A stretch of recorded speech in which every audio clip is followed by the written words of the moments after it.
Hello everyone, welcome back to FPL STAR. Today I gonna discuss about FPL template player comparison. So before starting, if you are new in this channel, please subscribe this channel for FPL content throughout the season. Now let's start. The most essential player for Game Week 1 team is Erling Haaland. His ownership is 87%, and if you don't have Erling Haaland in your team, he will hurt you in the first few game week because Manchester City first few game is so easy that they can score multiple goal, and if Manchester City is scoring goal for fun, then I think Erling Haaland should be involved there because he is their main goal threat, and in last season he finished as the top point gainer in FPL. He got 272 points and scoring 36 goal and also provided 9 assists. So if you want to go for one FPL player in your team, I think it should be Erling Haaland, and that's why he is in the rank 1 position. Now move on to the rank 2 position player, and it's Rashford. In last season he got 205 points, scoring 17 goal and also provide 7 assists.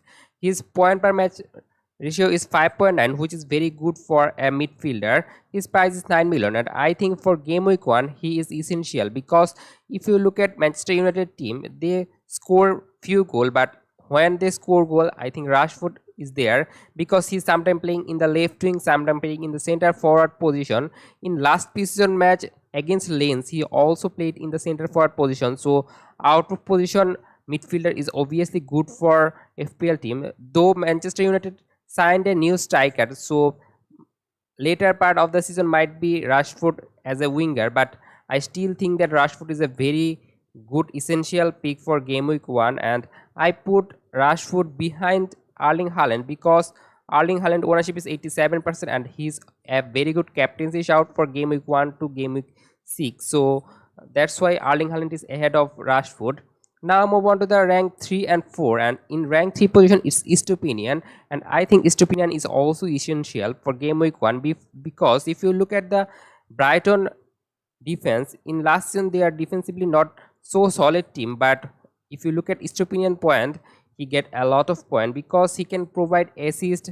He is very much attacking, and that's why I put him in essential category. And also other thing about Estupinian that he doesn't have any rotation risk, so he will start for Brighton, and when he start he can give you point, and his ownership is 50% now, so above half of the FPL manager got him. So if you don't have Estupinian, you should go for him, and he's an essential pick for game week 1.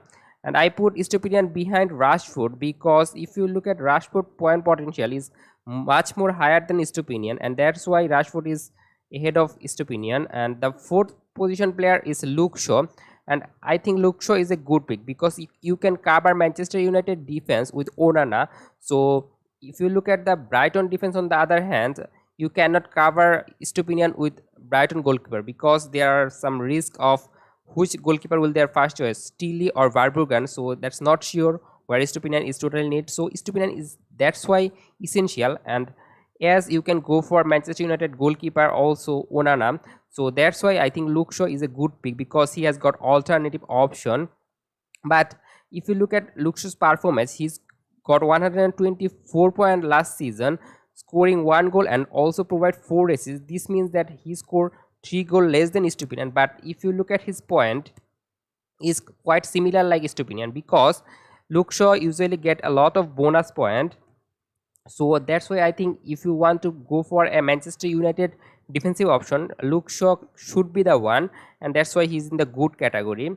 Now move on to the fifth and sixth player in this list, and in fifth position it's Saka.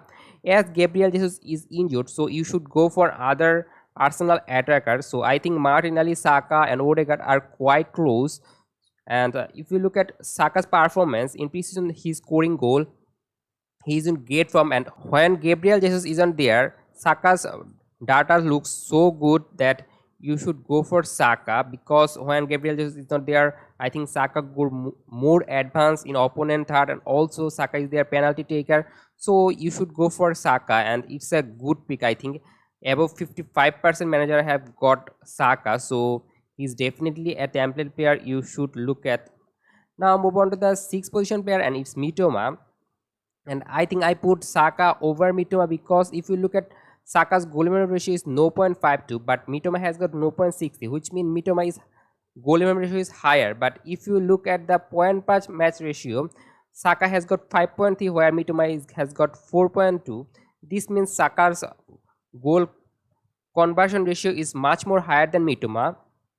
Saka is a clinical finisher, and that's why Saka is ahead of Mitoma. And also Saka has not got any minute risk, and there is no rotation problem. Where in Brighton, which player will start, it's not sure. But at present, I think Mitoma should be their most nailed attacker, but still there are a lot of competition. Pedro Porro, Ferguson, in Saiso, and they recently signed Kudos also. So there are a lot of competition. So Mitoma will start. It cannot be said. So that's why Mitoma is behind Saka.